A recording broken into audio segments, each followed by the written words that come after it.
तो हेलो दोस्तों, कैसे हो आप सब। उम्मीद करता हूँ बहुत अच्छे होगे और अपनी स्टडी को अच्छे से कंटिन्यू कर रहे होगे। तो आज की लाइव क्लास में मैं बात करने वाला हूँ टॉप 15 क्वेश्चंस के बारे में जो रिलेटेड हैं आधुनिक भारतीय इतिहास से। और टॉपिक है आज का भारत के गवर्नर जनरल। तो भारत के गवर्नर जनरल रहे हैं विलियम बेंटिक से लेकर के कैनिंग तक।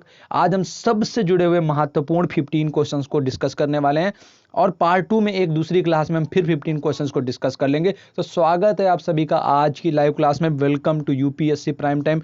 Good evening to all of you and welcome to all of you to today's live class 8 PM की जो लाइव क्लास है उसमें सभी लोगों का स्वागत है। और फटाफट सभी लोग लाइव आ जाइए और क्लास को आज की लाइव क्लास को लाइक कर दीजिए। पहले क्वेश्चन के साथ में हम आज की लाइव क्लास को स्टार्ट कर रहे हैं।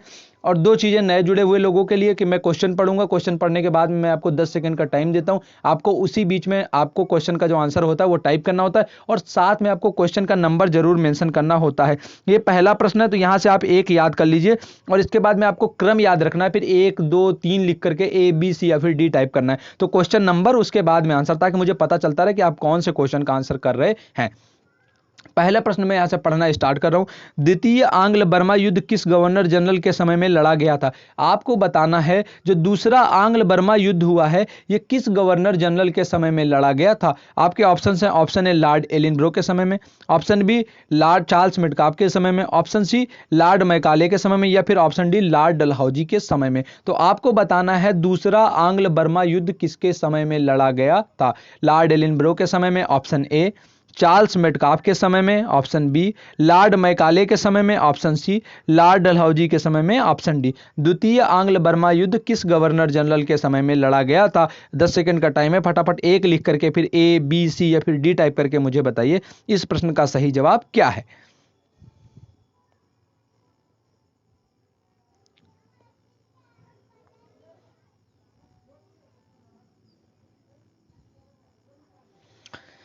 तो चलिए दोस्तों देख लेते हैं हम अपने पहले प्रश्न का सही जवाब। हमारे पहले प्रश्न का सही जवाब है ऑप्शन डी लॉर्ड डलहौजी। तो जो हमारा पहला प्रश्न था कि दूसरा आंग्ल बर्मा युद्ध किस गवर्नर जनरल के समय में लड़ा गया था, वो लड़ा गया था लॉर्ड डलहौजी के समय में। लॉर्ड डलहौजी से जुड़े हुए अभी और भी कुछ प्रश्न हैं, जब वो सारे प्रश्न कवर हो जाएंगे तो मैं इन डिटेल चीजें आपको बताता चला हुआ जाऊंगा। तो ठीक है, तो दूसरा आंग्ल बर्मा युद्ध हुआ था लॉर्ड डलहौजी के समय में, इसलिए हमारे पहले प्रश्न का सही जवाब है ऑप्शन डी लॉर्ड डलहौजी। चलिए बढ़ते हैं हम आज के अपने दूसरे प्रश्न की तरफ। देख लेते हैं हमारा दूसरा प्रश्न क्या है। हमारा दूसरा प्रश्न क्या है कि निम्नलिखित में से कौन सा जो कथन है वो लॉर्ड एलिनब्रो के संबंध में सत्य है। तो इसमें जो 4 कथन दिए गए उनमें 3 कथन जो है वो असत्य है, एक कथन है जो लॉर्ड एलिनब्रो के बारे में सत्य है। आपको उस सत्य कथन की पहचान करनी है। सती प्रथा का अंत होना, उच्च न्यायालय की स्थापना का होना, दास प्रथा का उन्मूलन होना, या फिर इनाम कमीशन की स्थापना का होना। आपको बताना है लॉर्ड एलिनब्रो के संबंध में कौन सा कथन सत्य है। सती प्रथा का अंत हुआ था, उच्च न्यायालय की स्थापना हुई थी, दास प्रथा का उन्मूलन हुआ था, या फिर इनाम कमीशन की स्थापना की गई थी, उसका गठन किया गया था। तो एक लिख करके दो लिख करके फिर A B C या फिर D टाइप करके मुझे बताइए इस प्रश्न का सही जवाब क्या है। लॉर्ड एलिनब्रो के संबंध में कौन सा कथन है जो सत्य है। सती प्रथा का अंत, उच्च न्यायालय की स्थापना, दास प्रथा का उन्मूलन, या फिर इनाम कमीशन की स्थापना।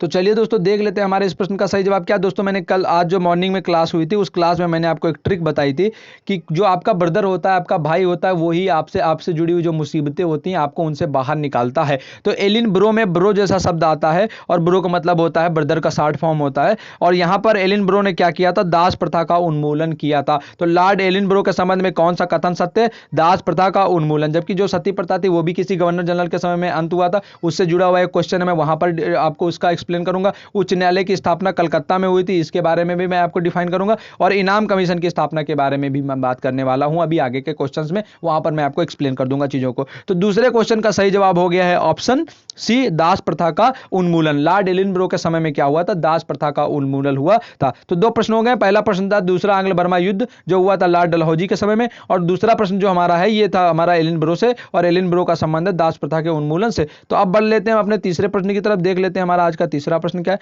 हमारा तीसरा प्रश्न है किस गवर्नर जनरल ने शिमला को ग्रीष्मकालीन जो था राजधानी बनाया था।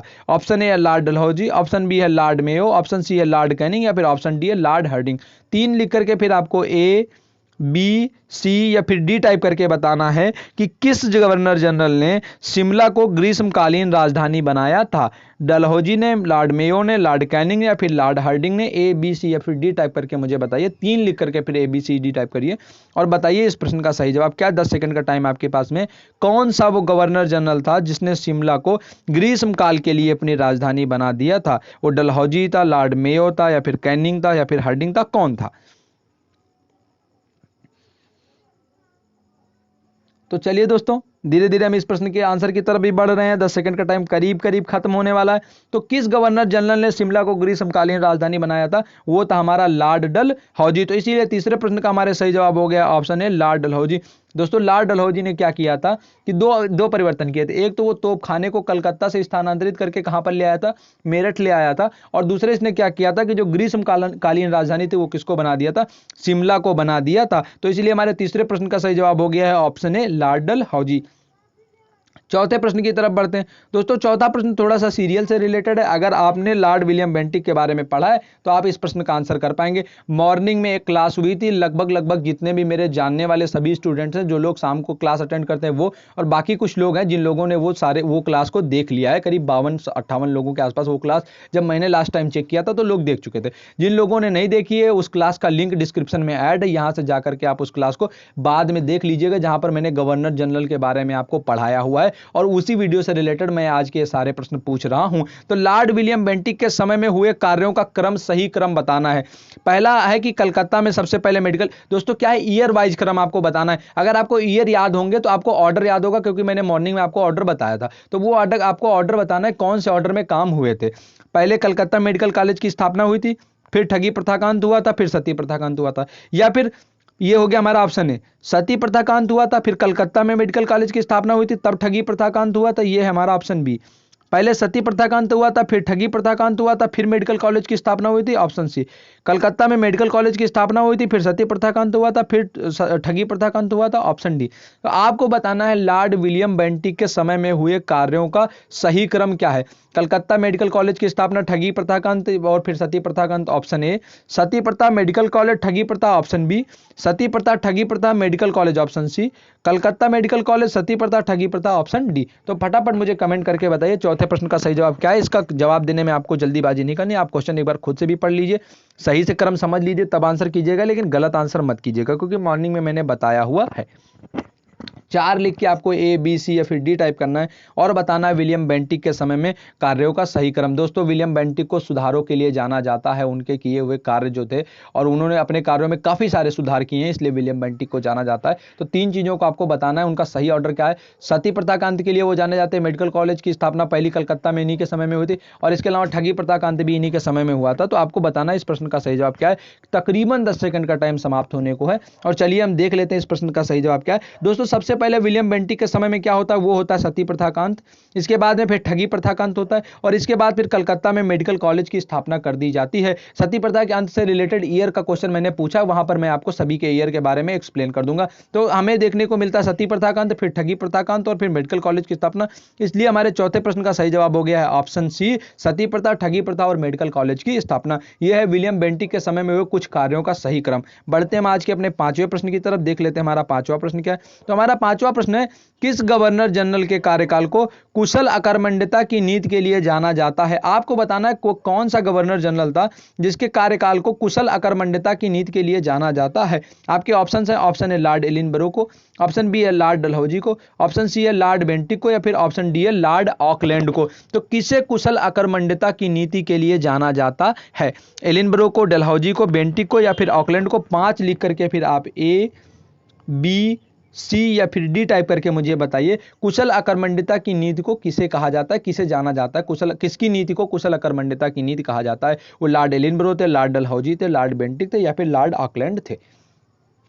5 लिख करके फिर ए, बी, सी या फिर डी टाइप कर दीजिए। मैंने बताया था कुशल अकर्मण्यता की नीति का तात्पर्य है कि देशी राज्यों का जो आंतरिक उनके मामले थे उनमें हस्तक्षेप न करना। तो आपको बताना है कि कुशल अकर्मण्यता की नीति कौन से गवर्नर जनरल के कार्यकाल को कहा जाता है, एलिनबरो, डलहौजी, बेंटिक या फिर ऑकलैंड। तो पांचवें प्रश्न के लिए करीब करीब 10 सेकंड का समय खत्म होने को है, तो हम देख लेते हैं हमारे पांचवें प्रश्न का सही जवाब। 205 हमारे पांचवें प्रश्न का सही जवाब है option D, Lord Auckland. Auckland के समय में जो इनका कार्यकाल रहा है, इसे कुशल अकर्मण्यता की नीति के लिए जाना जाता है। इसके अलावा बेंटिक ने भी कुशल अकर्मण्यता की नीति का भागतः पालन किया था। तो हमारे पांचवें प्रश्न का सही जवाब इसलिए हो गया ऑप्शन डी, लॉर्ड ऑकलैंड। बढ़ते हैं हम अपने छठे प्रश्न की तरफ, देख लेते हैं हमारा आज का छठा प्रश्न क्या है। आपको बताना है मेटकॉफ का संबंध में कौन सा कथन है जो सत्य है। चार कथन दिए हुए हैं, तीन कथन सही नहीं है, एक कथन है जो सत्य है, आपको वही कथन चुनना है। ऑप्शन ए, प्रेस से नियंत्रण हटाना। ऑप्शन बी है लाहौर की संधि करना। ऑप्शन सी है लोक सेवा विभाग की स्थापना करना, या फिर ऑप्शन डी है नरबली प्रथा पर प्रतिबंध लगाना। तो मेटकॉफ ने कौन सा काम किया था, आपको यह बताना है। प्रेस पर से प्रतिबंध हटाया था, लाहौर की संधि की थी, लोक सेवा विभाग की स्थापना की थी, या फिर नरबली प्रथा पर प्रतिबंध लगाया था। तो फटाफट मुझे कमेंट करके बताइए मेटकॉफ का संबंध किससे है। 6 लिख करके फिर ए टाइप कर दीजिए प्रेस पर प्रतिबंध से, बी टाइप कर दीजिए फिर लाहौर संधि से, सी टाइप कर दीजिए फिर लोक सेवा विभाग की स्थापना से, या फिर डी टाइप कर दीजिए नरबली प्रथा पर प्रतिबंध से। तो 6 लिख करके फिर ए, बी, सी या फिर डी टाइप करके मुझे बताइए इस प्रश्न का सही जवाब क्या है। करीब करीब 10 सेकंड का टाइम हो रहा है, तो जल्दी जल्दी आप लोग जिन लोगों ने आंसर अभी तक टाइप नहीं किया, फटाक से अपने आंसर टाइप कर दे, फिर मैं इस प्रश्न का आंसर बता देता हूं। तो मेटकॉफ में कॉफ में कॉफी जैसा शब्द आता है, और सुबह हम कॉफी पीते हुए अखबार पढ़ते हैं, इसलिए प्रेस पर से नियंत्रण हटाया था इसने। तो ये ट्रिक मैंने आपको बताई थी। प्रेस पर से नियंत्रण हटाने के लिए चार्ल्स मेटकॉफ को क्या कहा जाता है, प्रेस का मुक्तिदाता कहा जाता है, क्योंकि इसने जो प्रेस था उससे नियंत्रण को हटा दिया था। तो छठवें प्रश्न का सही जवाब हो गया है ऑप्शन ए, प्रेस पर से नियंत्रण को हटाना। तो चार्ल्स मेटकॉफ के संबंध में कौन सा कथन सत्य है, वो सत्य है प्रेस से नियंत्रण को हटाना। इसलिए हमारे छठे प्रश्न का सही जवाब हो गया ऑप्शन ए, प्रेस पर से नियंत्रण को हटाना। बढ़ते हम आज के अपने सातवें प्रश्न की तरफ, देख लेते हैं हमारा आज का सातवां प्रश्न क्या है। हमारा सातवां प्रश्न है प्रथम आंग्ल अफगान युद्ध किस गवर्नर जनरल के समय में समाप्त हुआ था। मॉर्निंग के वीडियो में मैं इससे जुड़ी हुई भी ट्रिक आपको बता चुका हूं। आपके ऑप्शन हैं, option A Lord Canning, option B Lord Auckland, option C Lord Bentinck, या फिर ऑप्शन डी लॉर्ड डलहौजी। तो पहला आंग्ल अफगान युद्ध कौन से गवर्नर जनरल के समय में हुआ था, कैनिंग, ऑकलैंड, बेंटिक या फिर डलहौजी। 7 लिख करके फिर ए, बी, सी या फिर डी टाइप करके मुझे बताइए पहला आंग्ल अफगान युद्ध कौन से गवर्नर जनरल के समय में हुआ था। लॉर्ड कैनिंग के समय में, ऑकलैंड के समय में, बेंटिक के समय में, या फिर डलहौजी के समय में।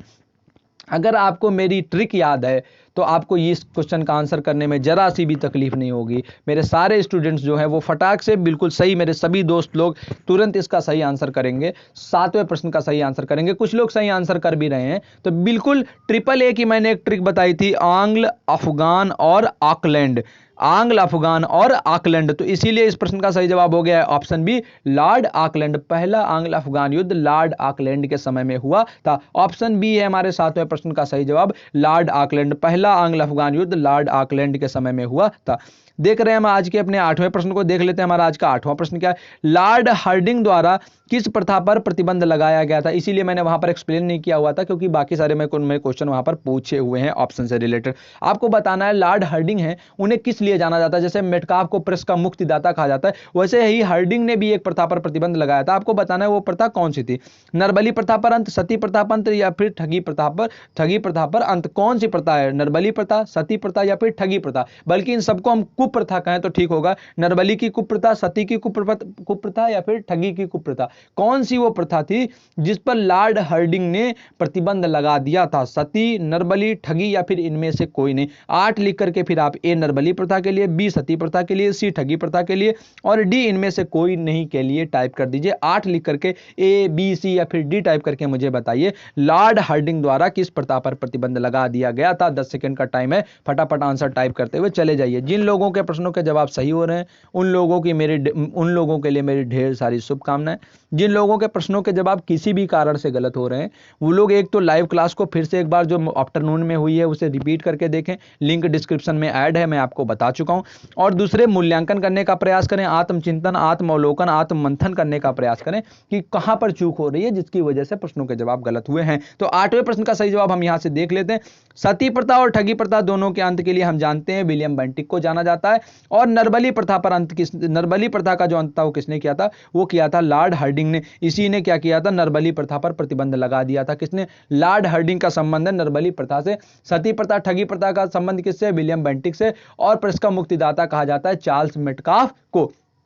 आठवें प्रश्न का सही जवाब हो गया ऑप्शन है नरबली प्रथा। नवे प्रश्न की तरफ हम यहां से धीरे धीरे बढ़ रहे हैं। देख लेते हैं हमारा नवा प्रश्न क्या है। आपको बताना है 1857 के ऐतिहासिक विद्रोह के समय में भारत का गवर्नर जनरल कौन था। तो जब 1857 का विद्रोह हुआ है दोस्तों, मैं आपको ट्रिक के लिए इतना आपको इंडिकेट करने के लिए मैं आपको इतना बता सकता हूं कि डलहौजी के बाद जो गवर्नर बनता है और वही फिर भारत का पहला गवर्नर जनरल और वायसराय भी बन जाता है। अब तो कुछ बताने के लिए बचा नहीं, आप सब इसका सही आंसर कर देंगे। डलहौजी के बाद में बनते हैं और वही भारत का पहला फिर वायसराय बनता है, गवर्नर जनरल एंड वायसराय बनता है, और भारत का अंतिम गवर्नर जनरल भी वही होता है 1857 के ऐतिहासिक विद्रोह के समय में। तो 1857 के ऐतिहासिक विद्रोह के समय में भारत का गवर्नर जनरल कौन था, आपको यह बताना है। ऑप्शन ए है लॉर्ड डलहौजी, ऑप्शन बी है Lord William Bentinck, option C है लॉर्ड कैनिंग, या फिर ऑप्शन डी है लॉर्ड एलिनब्रो। तो आपको बताना है एलिनब्रो तो पहले ही डिलीट हो गया, बेंटिक इसलिए डिलीट हो गया क्यों, क्योंकि बेंटिक तो पहला था। एलिनब्रो इसलिए डिलीट हो गया क्योंकि वो भी पहले ही आता है। आपको दो ऑप्शन में ए और सी में बताना है क्या सही जवाब है नवे प्रश्न का। वो लॉर्ड डलहौजी है या फिर वो लॉर्ड कैनिंग है। कौन होता है जो 1857 के ऐतिहासिक विद्रोह के गवर्नर के समय में गवर्नर जनरल होता है। तो मैंने पहले ही बता दिया था कि वो डलहौजी के समय में आता है। ऐसे में जाहिर सी बात है लॉर्ड कैनिंग इस प्रश्न का सही जवाब हो जाएगा। तो इस प्रश्न को इस तरीके से बताने का सिर्फ एक उद्देश्य था कि अगर आपको चीजें ऑर्डर में पता है तो आप ऑप्शन को एलिमिनेट कर सकते हो, भले ही आपको सही ऑप्शन ना पता हो, भले ही आपको सही ऑप्शन ना पता हो। अगर आपको यह पता है कि डलहौजी के बाद के गवर्नर जनरल के समय में विद्रोह हुआ था और उसके बाद में आपको यह भी पता है कि पहला जो था वो बेंटिक था, और आपको पता है कि बेंटिक के बाद में ही हमको थोड़े समय बाद में हमको कौन देखने को मिलता है, एलिनब्रो को देखने को मिलता है। ठीक है, तो बेंटिक के बाद में हमें कौन देखने को मिलता है, मेटकाफ देखने को मिलता है, ऑकलैंड देखने को मिलता है, फिर उसके बाद में हमें देखने को कौन मिलता है, तो उसके बाद लॉरेंस देखने को मिलता है। तो इस तरीके से जो हमें एक ऑर्डर में देखने को मिलता है वहां पर हम देख लेते हैं तो हमें पता चल जाता है कि अब कौन हो सकता है। तो उसके बाद में हमारे पास सिर्फ एक ऑप्शन बचा था, वो हमारे पास बचा था कैनिंग। इसीलिए क्या हो जाता है कि कैनिंग जो होता है वो कौन हो जाता है, ऐतिहासिक विद्रोह 1857 के समय जो गवर्नर जनरल था वो हो जाता है सही ऑप्शन। तो ऑप्शन सी हो जाता है इस प्रश्न का सही जवाब। नवे प्रश्न का सही जवाब है ऑप्शन सी लॉर्ड कैनिंग। बढ़ते हैं हम आज के अपने 10वें प्रश्न की तरफ। देख लेते हैं हमारा आज का 10वां प्रश्न क्या। 10वां प्रश्न वहीं से 10वें प्रश्न का जवाब मैं अभी थोड़ी देर पहले ही दे चुका हूं। आपको बताना है कि भारत का पहला गवर्नर जनरल कौन था। बहुत ही सरल क्वेश्चन मैंने यहां से चूज किया हुआ है। पहला गवर्नर जनरल आपको बताना है क्लाइव था, बेंटिक था, कार्निवालिस था, फिर डलहौजी था। तो फटाक से मुझे टाइप कर दीजिए, किसी को भी आंसर गलत नहीं करना क्योंकि एग्जैक्टली 15 सेकंड पहले ही मैंने उस प्रश्न का भी सही जवाब आपको बताया हुआ है। तो फटाफट टाइप कर दीजिए, बिल्कुल सभी लोग आंसर इसका सही टाइप करेंगे। 10वें प्रश्न का सही जवाब है option B William Bentinck. Bharat का पहला गवर्नर जनरल होता है विलियम बेंटिक। इसके समय में सती प्रथा पर अंत, इसके बाद में ठगी प्रथा पर अंत, फिर हम देखते हैं कलकत्ता में मेडिकल कॉलेज की स्थापना। तमाम सारे जो प्रशासनिक सुधार होते हैं वो हमें विलियम बेंटिक के समय में देखने को मिलते हैं। तो इसीलिए हमारे 10वें प्रश्न का सही जवाब है ऑप्शन बी विलियम बेंटिक। बढ़ते हैं यहां से अपने अगले प्रश्न की तरफ। देख लेते हैं हमारा अगला प्रश्न क्या है। लॉर्ड विलियम बेंटिक ने ठगों के आतंक से निपटने के लिए किसे नियुक्त किया था। दोस्तों ये इंपॉर्टेंट क्वेश्चन है। अब यहां से मैंने कुछ क्वेश्चंस में थोड़ा सा कुछ क्वेश्चंस को डीप किया हुआ है। अब इन क्वेश्चंस का आप आनंद लीजिए क्योंकि अभी तक इजी क्वेश्चन सारे ऊपर ऊपर वाले क्वेश्चन रिपीटेड क्वेश्चन चल रहे थे। अब कुछ क्वेश्चन है जिनमें मैंने थोड़ा सा डीप और थोड़ा सा पोटेंशियल देने की कोशिश की है। देखते हैं आप कौन से क्वेश्चन को आप लोग हैंडल कर पाते हैं कि नहीं कर पाते हैं। और ये सारे क्वेश्चन के आंसर मैंने आज की लाइव क्लास में, सुबह वाली लाइव क्लास में, आफ्टरनून की बताए हुए हैं। बाहर से मैं नहीं पूछ रहा हूं लेकिन थोड़ा सा मैंने इसमें पोटेंशियल दिया है। तो विलियम बेंटिक ने ठगों के आतंक से निपटने के लिए किसको नियुक्त किया था। कर्नल स्लीमैन को नियुक्त किया था, रॉबर्ट न्यूम को नियुक्त किया था, वाइज मैन को नियुक्त किया था, या फिर कर्नल जॉन केरी को नियुक्त किया था। तो आपको बताना है विलियम बेंटिक ने ठगों के आतंक को समाप्त करने का प्रयास किया था, मैंने आपको पहले ही बताया है। लेकिन आपको यह बताना है कि उसके लिए इसने नियुक्त किसने किया था, स्लीमैन को, न्यू को, वाइजमैन को, या फिर जॉन केरी को। तो ए, बी, सी या फिर डी टाइप करके मुझे बताइए इस प्रश्न का सही जवाब क्या है। क्वेश्चन का आप ऑर्डर याद रखिएगा, वही क्वेश्चन नंबर डालते हुए आपको आना है और बताना है कि लॉर्ड विलियम बेंटिक ने ठगों के आतंक से निपटने के लिए किसे नियुक्त किया था, स्लीमैन, न्यू, वाइजमैन या फिर जॉन केरी। थोड़ा सा टाइम मैं और दूंगा क्योंकि मैं काफी देर से बोल रहा हूं, तो मुझे लग रहा है करीब करीब 10 सेकंड इस बीच में टाइम जो है वो हो गया है। तो बिल्कुल हमारे इस प्रश्न का सही जवाब है ऑप्शन ए कर्नल स्लीमैन को। दोस्तों ये क्वेश्चन की आप कॉपी पेन अगर आप लेकर के बैठे होंगे, क्योंकि मैं रोज रिक्वेस्ट कर रहा हूं कि कॉपी पेन लेकर के बैठना है, तो कॉपी पेन अगर आप लेकर के बैठे तो इसका नोट्स आप बना लीजिए, इसका आप नोट्स बना लीजिए कि ठगी प्रथा से निपटने के लिए विलियम बेंटिक ने किसको नियुक्त किया था। वो नियुक्त किया था कर्नल स्लीमैन को। और अगर आपके दोस्त हैं जिनके साथ में आप कभी पढ़ाई के बारे में डिस्कस करते हो तो उनके साथ में इस क्वेश्चन को आप साझा कीजिएगा और देखिएगा क्या उन्हें इसके बारे में जानकारी थी। कर्नल स्लीमैन को नियुक्त किया गया था किसके लिए, बेंटिक के द्वारा ठगों की जो आतंक था उससे से निपटने के लिए। अगला क्वेश्चन हम देख लेते हैं। अगला क्वेश्चन हमारा है कि राजा राम मोहन राय ने किसके साथ विलियम बेंटिक के साथ मिलकर के सती प्रथा को कब समाप्त किया था? एक क्वेश्चन का आंसर मैंने कर दिया है। विलियम बेंटिक और जो थे राजा राम मोहन राय, इन दोनों लोगों ने मिलकर के सती प्रथा को समाप्त करने की दिशा में प्रयास किया था। आपको बताना है यह प्रयास किस वर्ष फलीभूत हो पाया था, किस वर्ष सती प्रथा को भारत में अवैध घोषित कर दिया गया था, अपराध घोषित कर दिया गया था? 1827 में, 1828 में, 1829 में या फिर 1830 में?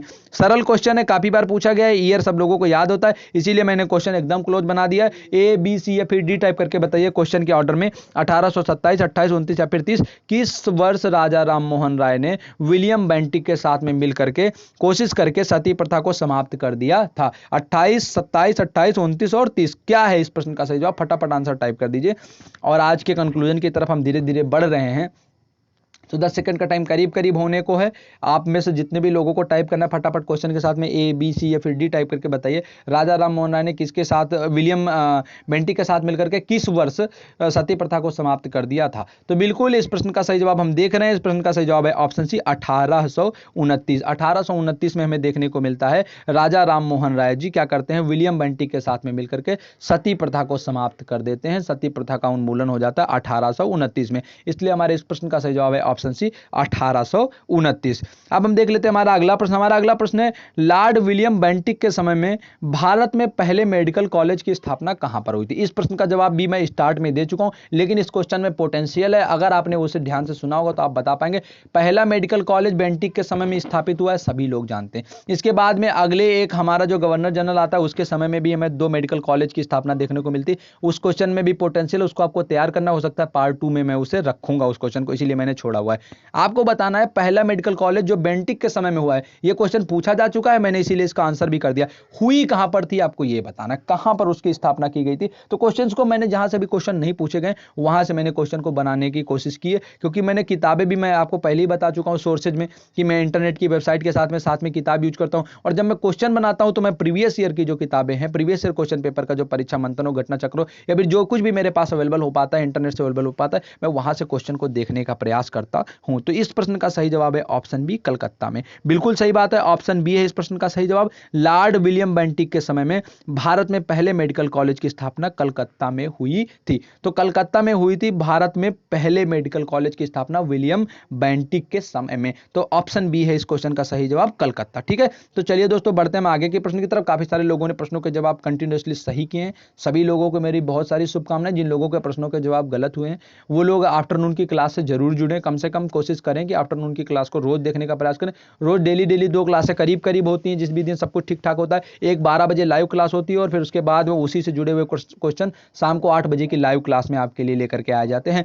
लॉर्ड विलियम बेंटिक के समय में किस वर्ष जो अंग्रेजी भाषा थी वो भारतीय प्रशासन की सहकारी भाषा बन गई थी? आपको बताना है कि लॉर्ड विलियम बेंटिक के समय में, देखिए बेंटिक के समय में एक और काम हुआ है, अंग्रेजी जो थी वो भारतीय प्रशासन में सहकारी भाषा के रूप में आ गई थी। आपको बताना है ये काम किस वर्ष हुआ था? 1835 में, 1836 में, 1837 में या फिर 1838 में? ईयर वाले क्वेश्चन हम सबके लिए प्रॉब्लम क्रिएट करते हैं, ये बात किसी से छुपी नहीं है, मैं भी ये बात जानता हूं, इसीलिए मैं ईयर वाले क्वेश्चंस को जरूर बीच बीच में जो इंपॉर्टेंट क्वेश्चन होता है, जिसमें पोटेंशियल होता है, उसे रखने का प्रयास करता हूं, ताकि आपका रिवीजन भी बना रहे, और अगर आपने नहीं पढ़ा तो कम से कम आप इसके नोट्स को बना करके याद करने का प्रयास करें। तो ईयर वाले जो भी जितने भी क्वेश्चन आते हैं उनके आप नोट्स बना लिया कीजिए, भले ही आपको आते हो फिर भी आप उनके जरूर नोट्स बनाइए, और जिन क्वेश्चन में पोटेंशियल है उनके आप नोट्स बनाइए। तो आपको बताना है बेंटिक के समय में, अब देखिए एक क्वेश्चन यहाँ पे ये बन सकता था कि जो अंग्रेजी थी वो भारतीय जो भाषा थी, भारतीय प्रशासन में सहकारी भाषा के रूप में किसके समय में आई थी? वो आई थी बेंटिक के समय में। क्वेश्चन पूछा जा चुका है और सभी लोगों को पता है, इसलिए मैंने ये क्वेश्चन नहीं उठाया।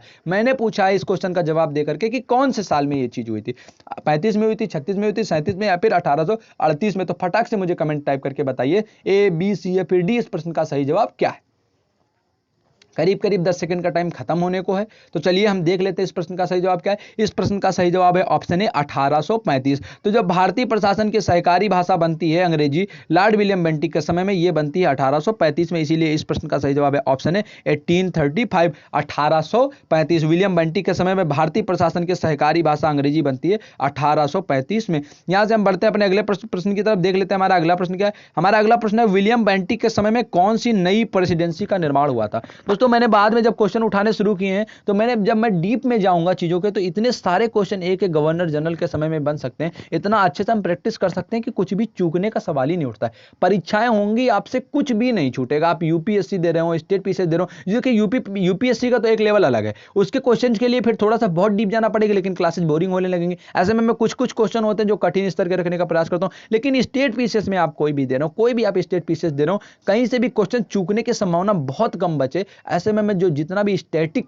पोर्शन है उसको बहुत डीप कवर कराने का प्रयास कर रहा हूं। तो विलियम बेंटिक के समय में कौन सी नई प्रेसिडेंसी का निर्माण हुआ था? सूरत, इलाहाबाद, अवध या फिर आगरा? देखिए जब मैंने डीप क्वेश्चंस बनाने के, जहां से येलो कलर के क्वेश्चन आने आपके सामने स्टार्ट हुए होंगे, वहां से मैंने सिर्फ विलियम बेंटिक से ही कितने क्वेश्चन बन सकते हैं घुमा घुमा करके वो सारे के सारे क्वेश्चंस को उठाने का प्रयास किया, ताकि मैं आपको बता सकूं कि देखिए एक ही गवर्नर जनरल को, जब मैं उथले उथले चल रहा था तो हर गवर्नर जनरल से 2 3 4 क्वेश्चन में काम चल जा रहा था, लेकिन एक ही गवर्नर जनरल में घूम घूम करके कितने प्रश्न बनाए जा सकते हैं, मैं ये दिखाने के लिए मैंने ये लास्ट के जो 4 5 प्रश्न है ये बनाए हुए हैं। तो विलियम बेंटिक के समय में कौन सी नई प्रेसिडेंसी का निर्माण हुआ है आपको बताना है। सूरत का, इलाहाबाद का, अवध का या फिर आगरा का? ए बी सी या फिर डी टाइप करना था आपको और बताना था कि लॉर्ड विलियम बेंटिक के समय में कौन सी नई प्रेसिडेंसी का निर्माण हुआ था। तो वो प्रेसिडेंसी हमारी कहां, कौन सी? आगरा। ठीक है, तो वर्तमान में उत्तर प्रदेश में जो आगरा है वही नई प्रेसिडेंसी बनी थी विलियम बेंटिक के समय में। इसके अलावा जो हम देखते हैं तो सूरत प्रेसिडेंसी के बारे में देखें, कलकत्ता प्रेसिडेंसी के बारे में देखें या फिर मद्रास प्रेसिडेंसी के बारे में देखें, ये तो पहले से ही प्रेसिडेंसी थी, लेकिन आगरा को नई प्रेसिडेंसी बना दिया गया था विलियम बेंटिक के समय में। तो बढ़ते हैं आज के अपने अगले प्रश्न की तरफ, देख लेते हैं हमारा अगला प्रश्न क्या है। उम्मीद है आज की लाइव क्लास को आप सब बहुत एंजॉय कर रहे होंगे। रणजीत सिंह शाहसुजा और अंग्रेजों के बीच में एक त्रिदलीय संधि हमें देखने को मिलती है। यह संधि किस गवर्नर जनरल के समय में हुई थी? ऑकलैंड के समय में हुई थी, विलियम बेंटिक के समय में हुई थी, एलिन ब्रो के समय में हुई थी या फिर चार्ल्स मेटकाफ के समय में हुई थी? तो आपको बताना है कि जो शाहसुजा थे अंग्रेजों के बीच में, और त्रिदलीय संधि गवर्नर जनरल जो अंग्रेज थे, तो शाहसुजा जो हमारा था कहां पर था? हमारा अफगानिस्तान में। इसके अलावा जो हमारे रणजीत सिंह थे हमारे, ठीक है, पंजाब वाले हिस्से में, पश्चिम उत्तर भारत में। और इसके अलावा अंग्रेजों के बीच में जो त्रिदलीय संधि थी वो किसके समय में हुई थी? ऑकलैंड के, बेंटिक के, एलन ब्रो के या फिर चार्ल्स मेटकाफ के? तो आप फटाफट मुझे इस क्वेश्चन का आंसर करके बताइए आपकी इस प्रश्न का सही जवाब क्या है। दोस्तों ये आज का हमारा अंतिम प्रश्न है, जो टॉप 15 क्वेश्चंस की हम बात कर रहे थे उस पूरी सीरीज का आज का ये अंतिम प्रश्न है जिस पर हम बात कर रहे हैं। उम्मीद है आज की लाइव क्लास आप सबको पसंद आई होगी। अगर दोस्तों अच्छी लगी है तो क्लास को लाइक कर देंगे तो मेरा भी मनोबल और हौसला बना रहेगा। अगर चैनल को सब्सक्राइब नहीं किया है तो कर लेंगे, तो जितनी भी लाइव क्लास होगी वो आपको बेल आइकन प्रेस करने के बाद में उसकी नोटिफिकेशन मिल जाएगी, चाहे वो 12 बजे की लाइव क्लास हो या फिर हमारी शाम 8 बजे की लाइव क्लास है। अगर दोस्तों के साथ आप शेयर कर देंगे तो आपकी बहुत मेहरबानी होगी और हमारा जो चैनल है, हमारा जो परिवार है वो और बृहद स्तर पर बढ़ता रहेगा और लोग हमारे साथ जुड़ेंगे और लोग आंसर करेंगे। आप इंकरेज करके अगर उन्हें बुलाएंगे तो वो जरूर आकर के हमारे साथ जुड़ेंगे और हमारे साथ आंसर करेंगे, तो हमें और भी अच्छा लगेगा आप सबको एक साथ दे करके आंसर करते हुए, और हम अपने ज्ञान को भी तौल पाएंगे कि हमारा ज्ञान कितने कितने अच्छे स्तर का है, और लोगों के साथ में डिस्कस करेंगे तो चीज़ें और संवरेंगी, सुधरेंगी। तो हमारे पास टेलीग्राम ग्रुप है, व्हाट्सएप ग्रुप्स हैं जहां से आप सारे लोग जुड़ सकते हैं, और वहां से जुड़ करके सारे लोग जुड़े हुए हैं, करीब करीब जो भी लोग आते हैं डेली के डेली क्लास करते हैं। मैं तो आप सब लोगों को अब बाई नेम जानने भी लगा हूँ, इतने दिन से लाइव क्लास में आप लोग लगातार जुड़ रहे हैं। तो जब कभी भी आपका नाम नहीं दिखाई देता है तो मैं स्पेशली आप सबसे, जो लोग डेली लाइव क्लास करते हैं, आपका नाम नहीं दिखाई देता है तो मुझे पता चल जाता है कि आज की लाइव क्लास आपने ज्वाइन नहीं की हुई है। और अगर आप आते हैं लाइव क्लास में तो मुझे पता चल जाता है कल की लाइव क्लास आपने ज्वाइन नहीं की थी, लेकिन आज आप लाइव क्लास ज्वाइन करें, तो मेरे जहन में आता है कि आप कल की लाइव क्लास से क्यों नहीं जुड़े थे। तो बिल्कुल मैं आपको बाई नेम जानता हूं, और जैसे ही real time live classes start होंगी उसके बाद में रियल टाइम लाइव क्लासेज में, चूंकि नेटवर्क समस्या जैसे ही दूर हो जाएगी, फिर रियल टाइम लाइव क्लासेज होंगी, तो बिल्कुल मैं आपके नाम बोल करके और बाकायदा आपके नाम से संबोधित करके लाइव क्लासेज में फिर आपको अटेंड करूंगा और साथ में फिर हम चीजों को करने की कोशिश करेंगे। तो हम अंतिम प्रश्न का सही जवाब देख लेते हैं। अंतिम प्रश्न का सही जवाब है option A, Lord Auckland. Ranjit Singh Shah Shuja अंग्रेजों के बीच में त्रिदलीय संधि दिखाई देती है हमें लॉर्ड ऑकलैंड के समय में।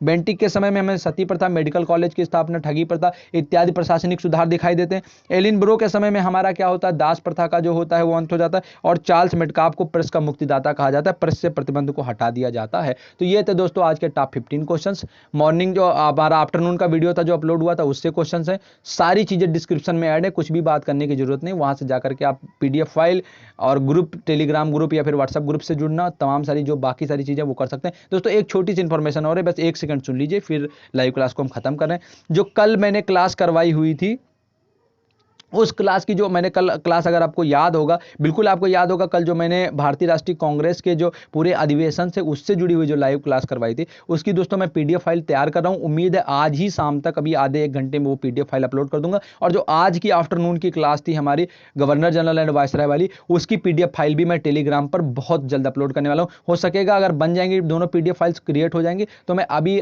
इस क्लास के आधे घंटे बाद ही टेलीग्राम और व्हाट्सएप ग्रुप्स पर वो पीडीएफ फाइल आपको भेज दूंगा। कुछ लोगों ने रिक्वेस्ट की थी तो मैं उनके लिए ये चीज बताना चाह रहा था। तो थैंक यू सो मच आज की लाइव क्लास से जुड़ने के लिए। Thank you.